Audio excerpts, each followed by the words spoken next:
क्या कभी कभी आपने सोचा है कि एक छोटे से जिले से उठी आवाज देश की सबसे ऊंची कुर्सी तक दस्तक दे सकती है? क्या ये सिर्फ एक चिट्ठी है या भारत की सियासत में एक नई बहस की शुरुआत? ठहरिए, क्योंकि आज की ये खबर सिर्फ न्यूज नहीं, एक सवाल है, एक सोच है, एक चुनौती है।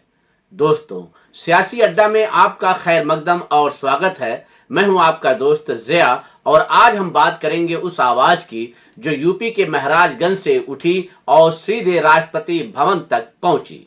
बने रहिए सियासी अड्डा के साथ, क्योंकि यहां खबर सिर्फ बताई नहीं जाती, महसूस कराई जाती है। दोस्तों, एआईएमआईएम प्रमुख बैरिस्टर असदुद्दीन ओवैसी साहब के लिए भारत रत्न की मांग और इस आवाज के पीछे एक नाम जो एआईएमआईएम उत्तर प्रदेश जिला महाराजगंज के जिला अध्यक्ष और 319 पनिया विधानसभा के भावी प्रत्याशी जनाब सरवर खान साहब।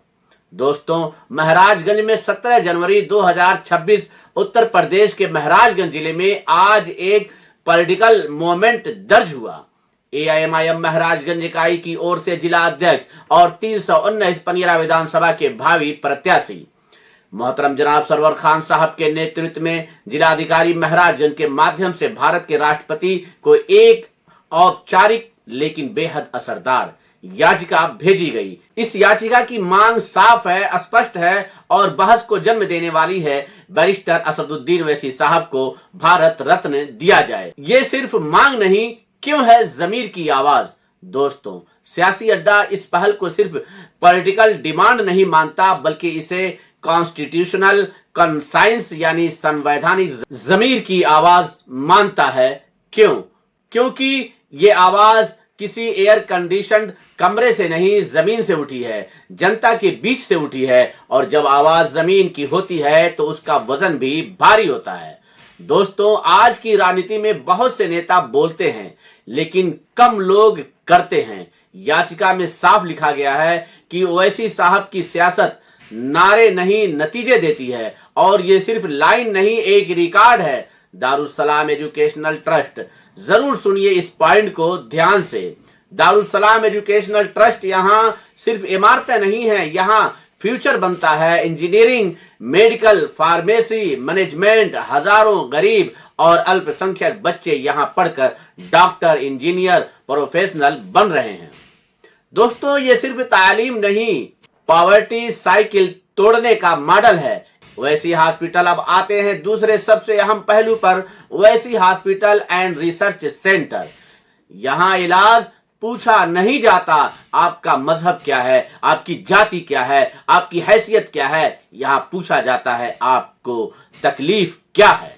लाखों गरीब मरीजों को सस्ती, गुणवत्तापूर्ण और डिग्निफाइड ट्रीटमेंट यही मिला। दोस्तों, जब हेल्थ केयर इंसानियत से जुड़ जाए वही असली सेवा होती है। दोस्तों, अब बात करते हैं संसद की।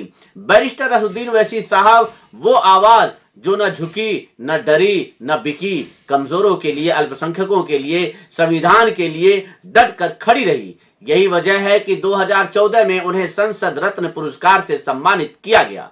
दोस्तों, ये अवार्ड खामोशी में नहीं मिलते, ये परफॉर्मेंस से मिलते हैं। दोस्तों, गंगा जमुनी तहजीब और संविधान याचिका में एक बात और जोर देकर कही गई कि ओवैसी साहब की राजनीति की पहचान है गंगा जमुनी तहजीब, सांप्रदायिक श्रद्धाओं, संवैधानिक मूल्यों की रक्षा। आज जब समाज को बांटने की कोशिशें हो रही हैं, तब इस सोच की अहमियत और बढ़ जाती है। दोस्तों, याचिका में लॉजिक भी है, इमोशन भी है। भारत रत्न उन्हीं को दिया जाता है जिन्होंने असाधारण और विशिष्ट सेवा दी हो। और जब हम education, health, social reform, parliamentary contribution चारों को जोड़ते हैं तो सवाल उठता है, क्या ये योगदान भारत रत्न की कसौटी पर खड़े नहीं उतरते?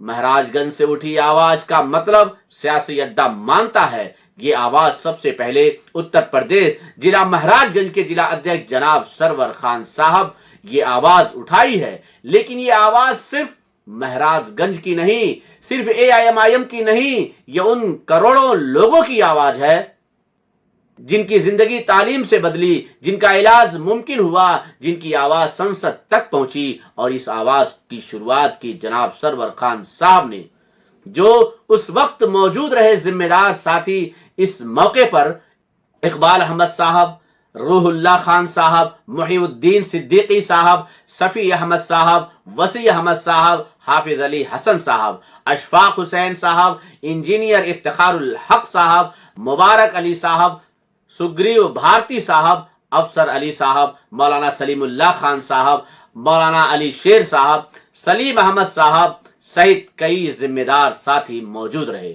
अब सवाल आपसे है, और ये सवाल हल्का नहीं है। आप कमेंट में बताइए, क्या बैरिस्टर असदुद्दीन ओवैसी साहब भारत रत्न के हकदार हैं?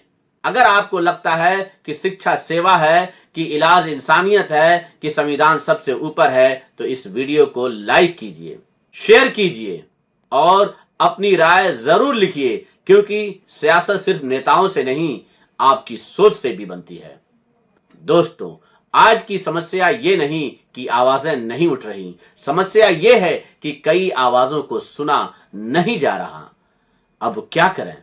सवाल पूछिए, संविधान पढ़िए, सही को सही कहिए और जमीनी आवाजों के साथ खड़े रहिए, क्योंकि जब नीयत साफ होती है तो आवाज महाराजगंज से भी राष्ट्रपति भवन तक पहुंचती है। इसी के साथ मुझे आपके दोस्त जिया साहब को दीजिए इजाजत। बने रहिए सियासी अड्डा के साथ, हर खबर पर नजर और हर दिल तक असर। सच बोलेगा, बेखौफ बोलेगा। जय संविधान, जय हिंद। शुक्रिया।